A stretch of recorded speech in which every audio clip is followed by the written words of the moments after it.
welcome back to Readaroo Kids. My name is Miss Kristi, and today I'm super excited to read with you another awesome book. If you're as excited to read as I am, be sure to give this book a thumbs up below, and don't forget to click subscribe.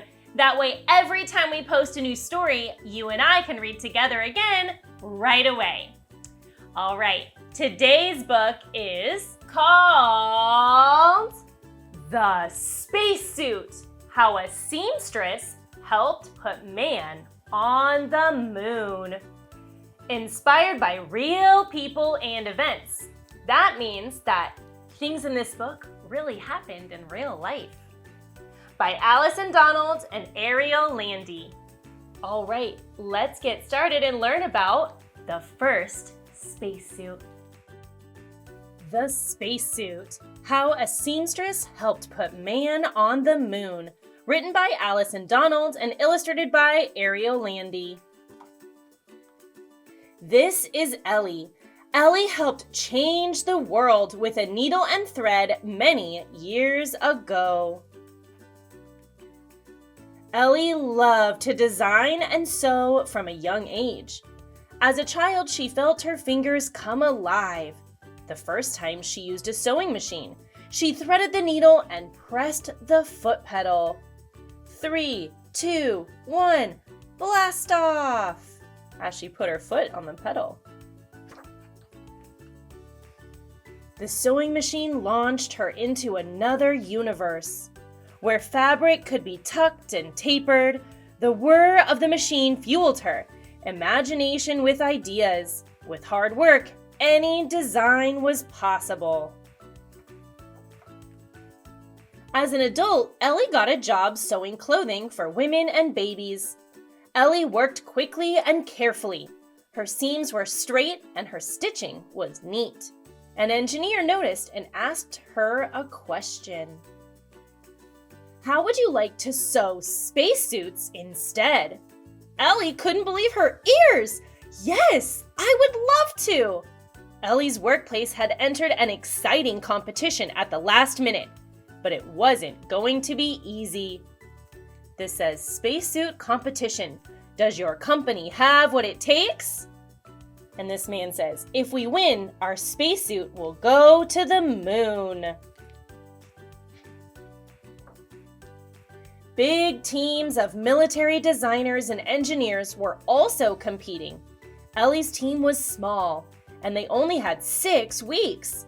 Many believed that seamstresses could never win, but Ellie ignored them and set to work. Thankfully, Ellie had help. And this says, fact: it wasn't unusual for the undergarment industry to try new things. In World War I, they designed flight suits for pilots. She worked with Lenny and his team of engineers. Some engineers were so impressed with the women sewing that they asked if the seamstress could teach them how to sew.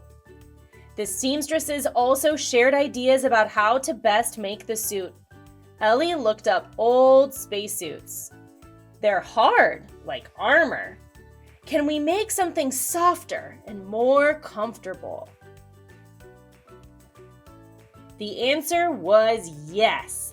The plan was to make a spacesuit with many soft layers. This person says, spacesuits must protect astronauts from heat and be flexible so they can walk on the moon.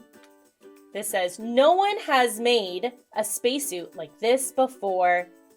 This says, the spacesuit will have lots of thin layers, like an onion. And she says, let's get to work. And here's how they designed the suit. So it was going to have a pressure helmet, an oxygen outlet so they could breathe inside the helmet, gloves, because it gets very hot in space sometimes, or very cold. Glove layers, so there was going to be lots of layers inside the glove to protect them, and a nylon layer. The seamstresses worked from dawn until dusk. The stitching was slow, and if they made a mistake, the whole suit was thrown out. As the suits got bulkier, the seamstresses complained. This says, fact, the suits got so bulky that the seamstresses had trouble feeding them through their sewing machines. 2 gigantic sewing machines appeared. The ladies named them Sweet Sue and Big Mo. Fact, the seamstresses had to sew within 1/64 of an inch. That is the width of a pin. Ellie stitched late into the night with Lenny helping by her side. As the competition drew near, the women were exhausted, but everyone pulled together. The women sewed and glued layer after layer until they had 21 layers. Finally, the A7L spacesuit was created. The suits were tested and rushed off to Texas for judging when the judges noticed a broken zipper. Oh no. Ellie and her team were given 12 hours to fix it and return it to the judges. The suit made it just in time, with help from an airplane. After many tests, the results were in. The first competitor's suit failed because the helmet blew off. Uh-oh. The second competitor's suit failed because it was too wide to fit in the space capsule. Oh, he's stuck. This says, fact, the spacesuits were tested in special areas that had reduced gravity, just like the moon. Lastly, the A7L spacesuit was named the winner. This astronaut says, comfortable. He says, heat resistant. And then he says, light enough to walk on the moon. On July 20th, 1969, when Neil Armstrong and Buzz Aldrin walked on the moon, Ellie and her team were nervous. But when she saw them pick up moon rocks and return to the capsule safely, Ellie knew the suits were perfect. Ellie's heart swelled with pride. The universe seemed smaller that night. The Earth and the moon felt woven together by invisible thread. Stitch by stitch, layer by layer, the A7L spacesuit had changed the world forever. I loved reading with you today, and I hope that we can read together again soon. Don't forget, if you liked this book, be sure to give it a thumbs up below and click subscribe. That way, every time we post a new story, we can read together again right away. If you'd like activities to go along with our books, head over to readarookids.com. There we do arts and crafts, science experiments, we make recipes together, and we even practice our math skills. If you'd like to see what we're up to every day, be sure to follow us on all of our social media.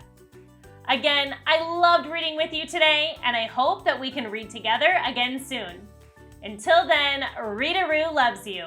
Have a great day. Bye-bye.